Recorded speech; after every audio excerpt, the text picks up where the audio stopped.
तो दोस्तों, जैसा कि हमने लास्ट एपिसोड में देखा था, वो लड़का अपने आप को एक अनजान रूम में पाता है जिसमें घड़ियाँ लगी हुई होती है और वो काफ़ी ज़्यादा परेशान हो जाता है कि वो यहाँ कैसे आया और कौन उसे यहाँ पर लेके आया। और उसके साथ एक लड़की खड़ी होती है जिस लड़की का नाम मारिया होता है, और उसके साथ एक प्रोफेसर बैठा होता है जो उस लड़की को बाद में जाने के लिए बोलता है कि उसे इस लड़के से अकेले में कुछ बात करनी है। मारिया चली जाती है और दरवाज़ा बंद कर लेती है और वो लड़का काफ़ी घबरा जाता है कि मैं ये कहाँ हूँ और ये किस तरह की चीज़ है। वो प्रोफेसर बोलता है कि हमने तुम्हें जिस काम के लिए भेजा था वो काम तुम करने में एक बार फिर से नाकाम हो गए हो और आज इसकी सज़ा तुम्हें मिलेगी।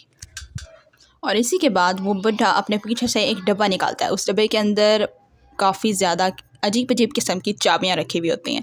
वो बुढ़ा बोलता है कि इन सारी चाबियों का एक एक मकसद है और इन सारी चाबियों में से एक चाबी ऐसी भी है जो 90 दरवाज़ों के आखिरी दरवाजे को खोल सकती है।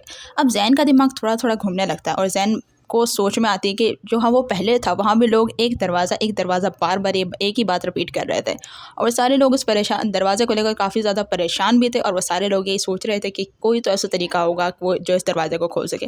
उन लोगों के ऊपर एक बला आने वाली थी जिस बला को उस दरवाजे को खोल कर यानी विश मांग कर टाला जा सकता था और जैन ये विश मांगने वाला था कि उसका पाँव फिसला था और वो समंदर में गिर गया था।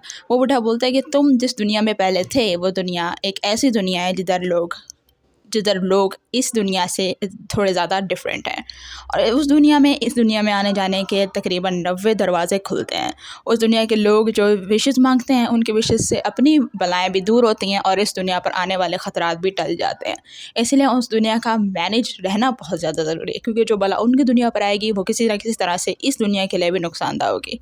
जैन ये सोचकर बहुत ज़्यादा नर्वस हो जाता है और वो बोलता है कि मैं वहाँ किस तरह से पहुँचा था। तो फिर बुढ़ा बताता है कि हम ही वो हैं जिन्होंने तुम्हें वहाँ पर पहुँचाया था एक प्रोसेस के ज़रिए, लेकिन तुम अब वो काम करने में नाकाम हो गए हो, यानी कि तुमने अपनी विश से वो दरवाज़ा नहीं खोला, हालांकि वो तुम ही थे जिसकी विश से वो दरवाज़ा खुलना था।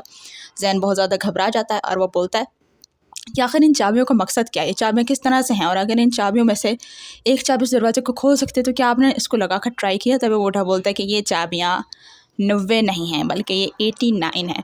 एक चाबी अभी हमें ढूंढनी है जो कि उसी दुनिया में प्रेजेंट करती है जिस दुनिया से जैन अभी आया है।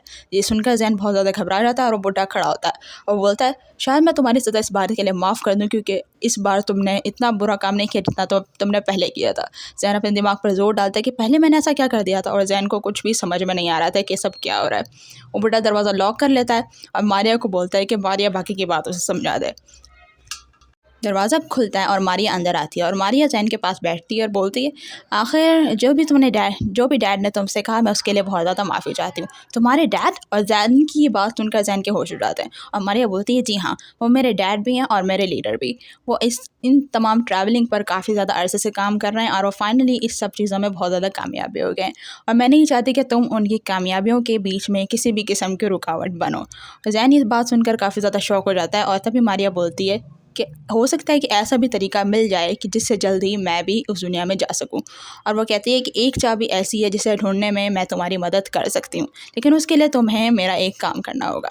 जैन बोलता है किस तरह का काम, और मारिया जैन को एक दूसरे कमरे में ले जाती है। जैन बहुत ज़्यादा शौक होता है और मारिया वहाँ की लाइट जलाती है और वहाँ चारों तरफ अजीब किस्म के औजार रखे हुए होते हैं। मारिया बोलती है कि इनमें से एक औजार पिक कर लो और इनमें से एक औजार मेरे पास भी है। हम दोनों जाकर एक ऐसी जगह पर छापा मारेंगे जहां मुझे लगता है कि वो एक चाबी मौजूद हो सकती है, मगर डैड को नहीं लगता क्योंकि मेरी जान को खतरा है।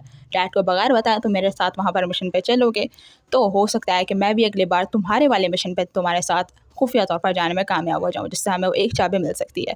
और जैन बोलते हैं कि तुम्हारे बाबा तो कह रहे थे कि वो चाबी दूसरी दुनिया में है, और तभी मारिया बोलती है कि मैं उनकी इस बात से मुकम्मल तौर पर एग्री नहीं करती। मुझे लगता है कि वो चाबी इसी दुनिया में है और हमें उसे ढूंढना चाहिए, और जिस जगह पर मुझे शक है हमें एक बार तो वहाँ जाकर ट्राई करना चाहिए। तभी जैन बोलता है कि ठीक है, हम दोनों साथ चलेंगे। अब वहाँ पर वो दोनों काफ़ी ज़्यादा दूर जा रहे होते हैं और वो दोनों ट्रैवल करके एक अंधेरी जगह पर आ जाते हैं। उस अंधेरी जगह पर रात हो चुकी होती है और काफ़ी ज़्यादा खौफनाक वो जगह होती है। और तभी मारिया बोलती है कि ज़रा सा भी घबराने की ज़रूरत नहीं है, मैं तुम्हारे साथ हूँ। और तभी जैन बोलता है कि मुझे फ़ाइटिंग वगैरह के बारे में कोई भी एक्सपीरियंस नहीं है, तो प्लीज़ मुझे बचा लेना। और तभी मारिया हंसकर आगे बढ़ने लगती है। वहाँ आगे बढ़ते ही एक बहुत बड़ी बला उनके सामने आती है और मारिया छट से उसको काट डालती है। और जैन ये देखकर शौक हो जाता है और जैन बोलता है आखिर ये तुमने कैसे किया। तभी मारिया बोलती है ये एक ऐसी स्किल है जो हर फाइटर को आनी ही चाहिए।